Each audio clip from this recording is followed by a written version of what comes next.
Many people move through life convinced they simply missed out on the smart gene. They say things like, "I was never good at school," or assume intelligence is a gift handed out unevenly at birth. They treat the human mind like a sealed vault. It comes with a set capacity that can never be changed. Believing this provides a strange, quiet comfort. If your intellect is a roll of the dice, then the absence of it isn't your fault. You are off the hook. You never have to exert the effort to change. But viewing intelligence as a lottery is a convenient lie. It is an excuse used to remain intellectually asleep and entirely unaccountable for the state of one's own mind. The philosopher Arthur Schopenhauer once noted that intellect is invisible to the man who has none. He was describing a total failure of perception.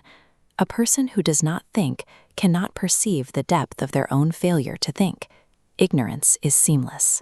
It wraps around a person without edges, and because they cannot feel where it begins, they assume it simply isn't there.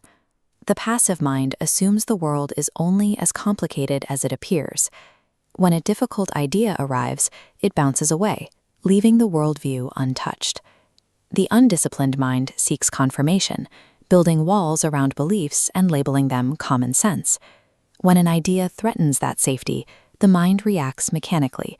It dismisses the evidence, mocks the source, or scrolls past for comfort. These acts of protection illustrate the core reality. Intelligence is a demanding verb. It is a choice to lean in when the mind wants to pull away.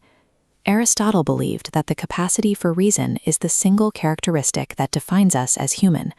To him, a life spent without cultivating that reason was a life not fully lived. He called this pursuit eudaimonia. While often translated as happiness, the term actually refers to flourishing, the full actualization of what a human being is capable of becoming.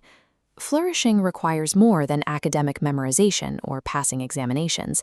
It is the daily, deliberate effort to question deeply and understand the world truly. In the 17th century, Blaise Pascal observed that all of humanity's problems stem from our inability to sit quietly in a room alone. He saw a fundamental restlessness that makes deep thought difficult.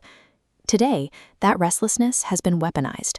Every platform and algorithm we interact with is engaged in a systematic war on our attention. Our tools have evolved from simple communication devices into sophisticated machines designed to fragment our focus. Algorithmically designed feeds pull at the mind constantly, creating an environment that shatters sustained thought and trains us to skim for dopamine hits. A mind that only skims can only react. It loses the capacity to dive beneath the surface of an idea. Deep thinking requires the exact opposite: stillness. It demands the willingness to be bored, to let an idea breathe, and to sit with a question that has no immediate answer. Many confuse the quality of thinking with the performance of it.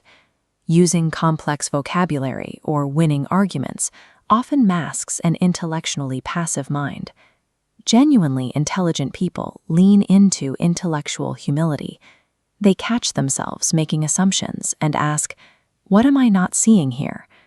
Because the modern world is engineered for distraction, the discipline to sit with a difficult idea grants you a clarity that is increasingly rare. Since reason is the human baseline, we begin with the same fundamental cognitive machinery as the greatest thinkers in history. The difference isn't raw capacity, but what they chose to do with that machinery over decades. They chose to read difficult texts when it was easier not to. They chose to question comfortable agreements and sit with uncertainty rather than grab for false clarity. Aristotle's insight holds: we are what we repeatedly do. Intelligence is a habit forged by these specific, daily actions. Most people will watch this, feel inspired for a few minutes, and then return to the comfortable path of passive consumption. True intellectual growth starts with the willingness to do the work, the choice to take your